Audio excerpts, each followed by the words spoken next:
Assalamualaikum warahmatullahi wabarakatuh. Hai teman-teman, kali ini kita akan bahas soal kesehatan umum part 3. Bagi yang belum subscribe, segera subscribe ya.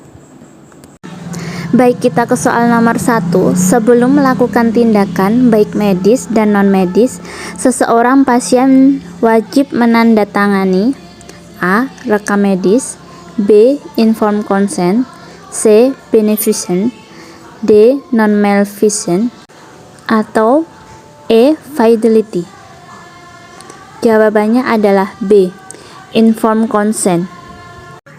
Karena informed consent merupakan suatu prosedur persetujuan tindakan medis atau non-medis yang diberikan pasien kepada dokter atau tenaga medis.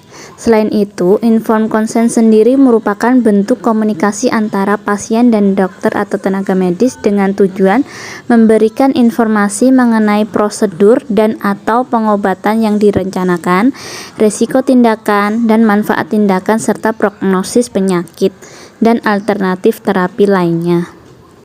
Nah, kalau beneficent itu apa sih maksudnya? Beneficent itu artinya berbuat baik. Prinsip ini tentunya menuntut perawat atau tenaga medis untuk melakukan hal yang baik sesuai dengan ilmu dan kiat keperawatan dalam melakukan pelayanan keperawatan.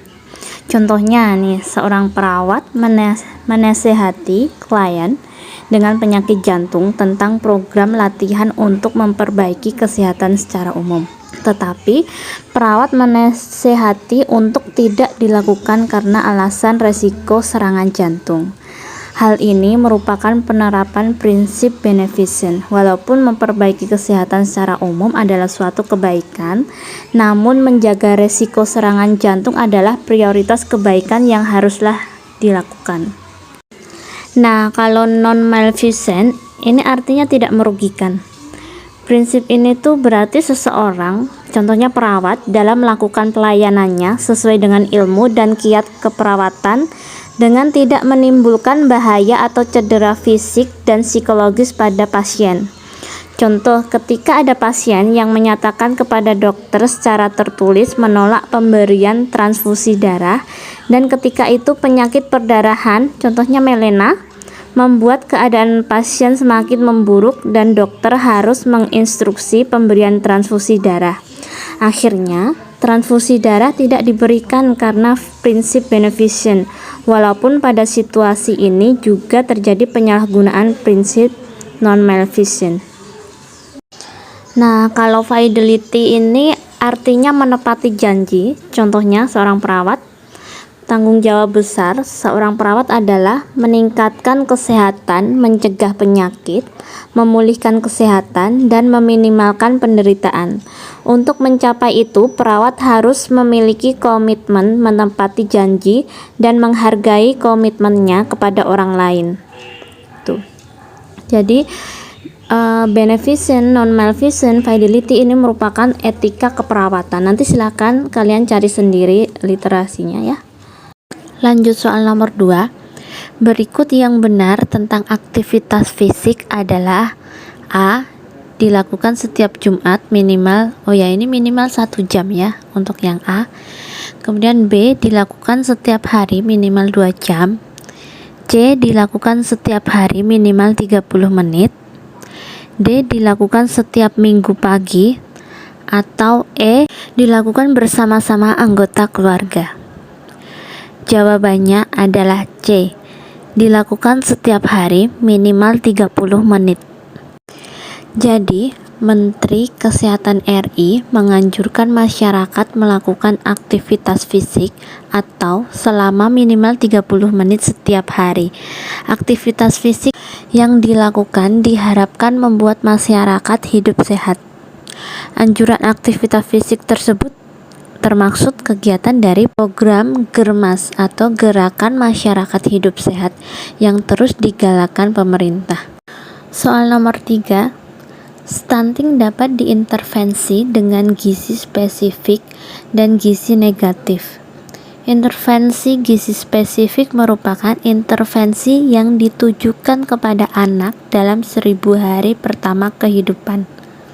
atau HPK dan berkontribusi pada 30% penurunan stunting. Berikut merupakan contoh upaya penurunan angka stunting kecuali A. Ibu hamil mengonsumsi tablet tambah darah. B. Pemberian ASI eksklusif. C. Pemberian ASI didampingi oleh pemberian MPASI pada usia 6-24 bulan. D. Berikan imunisasi lengkap pada anak. Atau E. Pembatasan 2 anak cukup. Jawabannya adalah E. Pembatasan 2 anak cukup. Jadi, upaya pencegahan stunting yang pertama, pemenuhan gizi calon ibu dan ibu hamil. Yang kedua, ibu hamil mengkonsumsi tablet penambah darah. Kemudian pemberian ASI eksklusif. Kemudian pemberian MPASI pada bayi 6-24 bulan dan pemberian imunisasi secara lengkap. Selain itu, menerapkan perilaku bersih dan sehat dan pantau tumbuh kembang anak. Soal nomor 4. Untuk mewujudkan derajat kesehatan yang setinggi-tingginya bagi masyarakat, diselenggarakan upaya kesehatan yang terpadu dan menyeluruh dalam bentuk A. Upaya kesehatan di rumah sakit. B. Upaya kesehatan di puskesmas. C. Upaya kesehatan perseorangan dan upaya kesehatan masyarakat. D. Upaya kesehatan melalui JKN. Atau E. Upaya kesehatan berdasarkan perkembangan teknologi. Jawabannya adalah C. Upaya kesehatan perseorangan dan upaya kesehatan masyarakat. Hal ini sesuai dengan Undang-Undang Nomor 36 Tahun 2009 tentang Kesehatan. Bagian bab 6 tentang upaya kesehatan.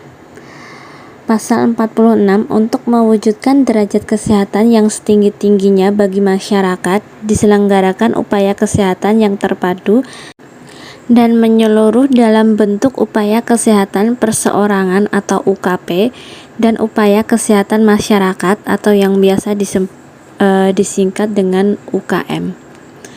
Untuk pasal 47, upaya kesehatan diselenggarakan dalam bentuk kegiatan dengan pendekatan promotif, preventif, kuratif, dan rehabilitatif. Soal nomor 5. Menurut Undang-Undang Kesehatan Nomor 36 Tahun 2009, kesehatan tidak hanya fisik namun juga jiwa. Menjaga kesehatan jiwa melalui tindakan A. Pemberian obat secara tepat terhadap orang dengan gangguan jiwa. B. Preventif, kuratif, dan rehabilitatif. C. Melibatkan keluarga. D. Melibatkan lintas sektor sehingga dapat mengetahui pentingnya masalah tersebut. Atau E.